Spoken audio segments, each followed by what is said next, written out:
Indonesia punya tambang emas berlimpah. Betul. Tapi cadangan emas kita di dalam negeri hanya sekitar 80 ton. Sementara negara lain yang tidak punya tambang justru bisa menyimpan ribuan ton. Ironis? Tentu. Maka dari itu Indonesia kini punya bank emas. Semua produksi emas tidak bisa lagi seenaknya diekspor. Luar biasa, tanpa luar perhitungan biasa. nasional. Dampaknya, Indonesia tidak lagi jadi sapi perah emas bagi sistem keuangan barat. Kita bersinar, BDT buka mata dunia, Sabah dan Indo satu frekuensi sama irama silaturahmi lewat video kita terus maju. BDT channel reaksi bikin bersatu. Assalamualaikum kumaha damang guys, sampurasun sareng wilujeng sumping ke channel Abdi. Saya BDT dari Borneo Sabah akan menemani kawan-kawan dalam episode reaction kali ini. Dan hari ini guys kita akan nonton guys, Indonesia ada bank emas sendiri guys.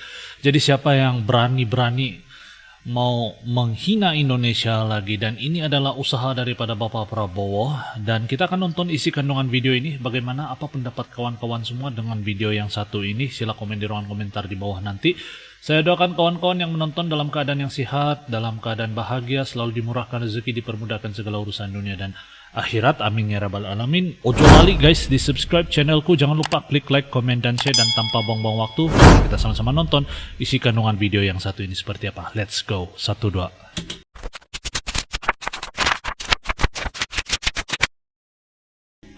Prabowo bikin asing merinding. No.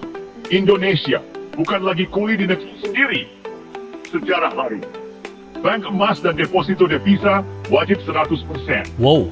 Kalau masih ada yang meremehkan Prabowo, mungkin mereka lupa bahwa lelaki ini tidak main-main dalam mengembalikan kedaulatan ekonomi Indonesia. Tanggal 17 Februari 2025, Presiden Prabowo menandatangani peraturan pemerintah nomor 8 tahun 2025 yang akan membalikan arus uang yang selama ini bocor ke luar negeri. No. Intinya, setiap dolar hasil ekspor sumber daya alam Indonesia harus parkir di dalam negeri selama 12 bulan. 1 tahun. Artinya, Indonesia tidak lagi menjadi lumbung duit gratisan bagi bank-bank asing.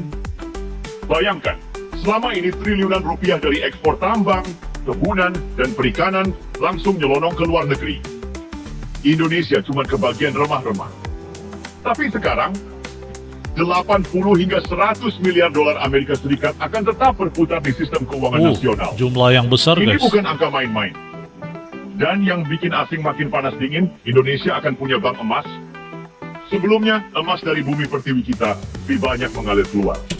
Oke guys, jadi kalau sebelum ini negara-negara asing yang berlabur di Indonesia kan mengaut keuntungan direct guys, terus dapat ambil keuntungan terus. Tapi atas kebijaksanaan Bapak Prabowo ini, uang ini ditahan selama 12 bulan dulu di Indonesia baru bisa dikeluarkan. Dan satu lagi ada bank emas yang dari hasil Indonesia ini dihasilkan guys gitu, disimpan di Indonesia. Jadi ini akan meningkatkan lagi ekonomi Indonesia itu sendiri guys. Luar biasa kebijaksanaan yang satu ini.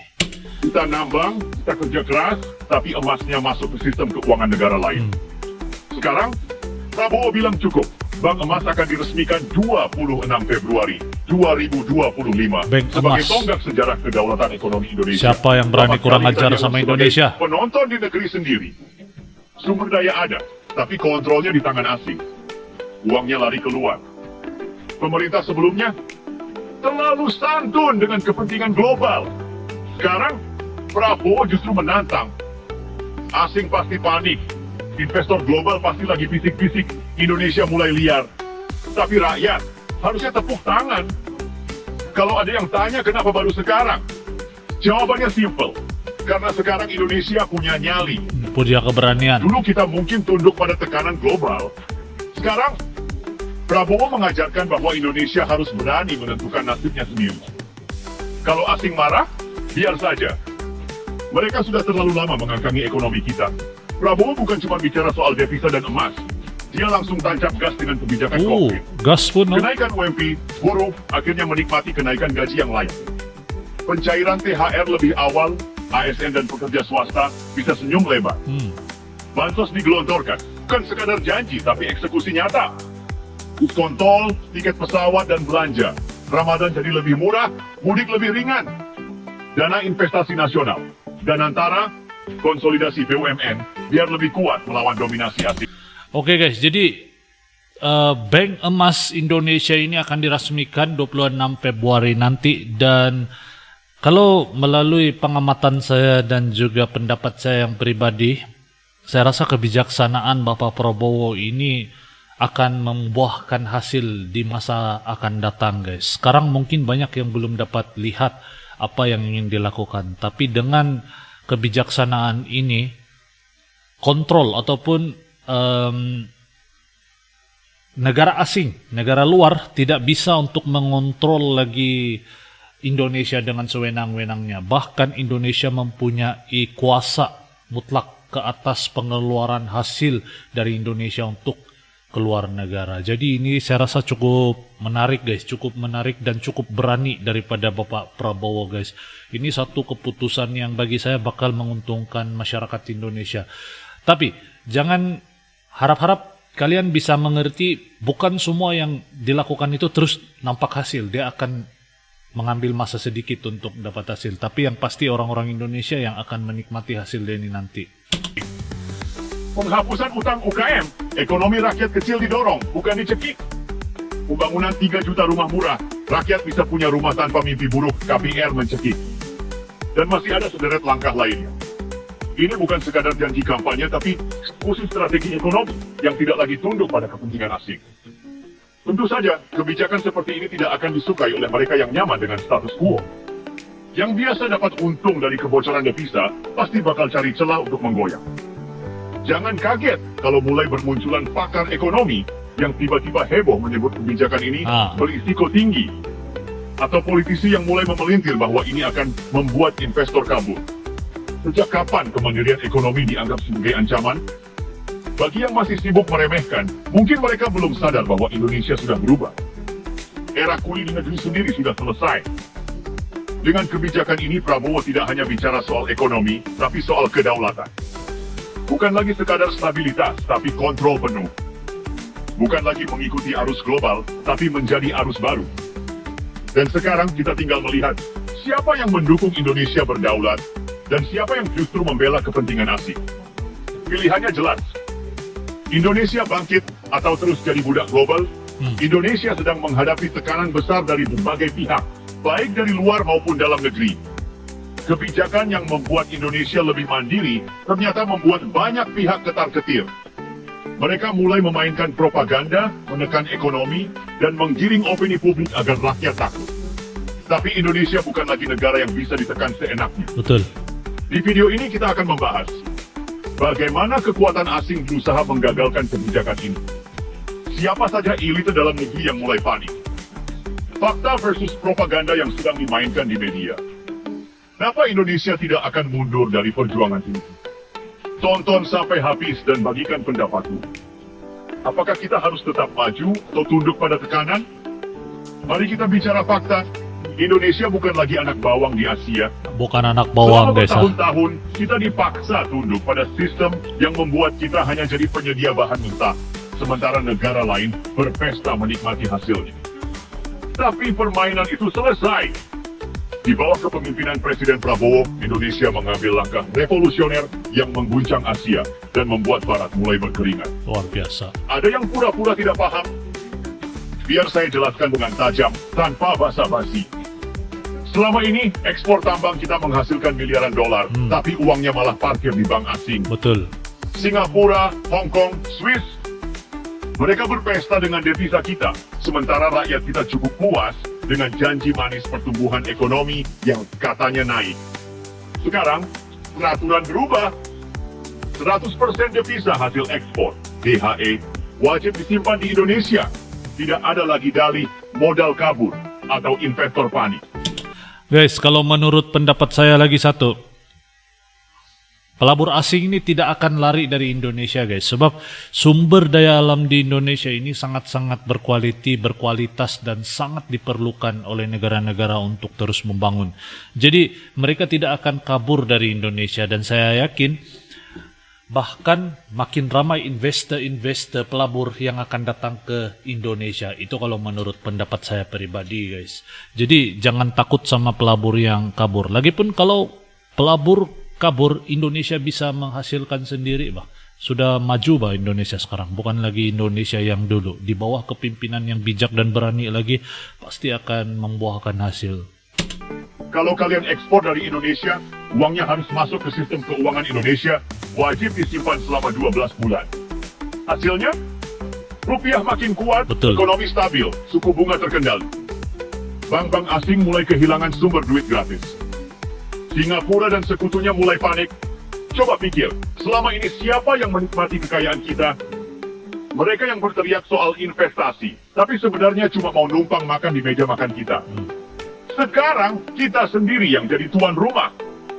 Bayangkan ini, Indonesia punya tambang emas berlimpah. Betul. Tapi cadangan emas kita di dalam negeri hanya sekitar 80 ton.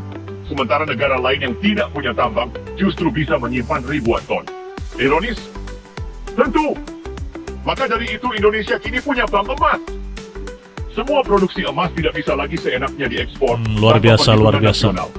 Dampaknya, Indonesia tidak lagi jadi sapi perah emas bagi sistem keuangan barat.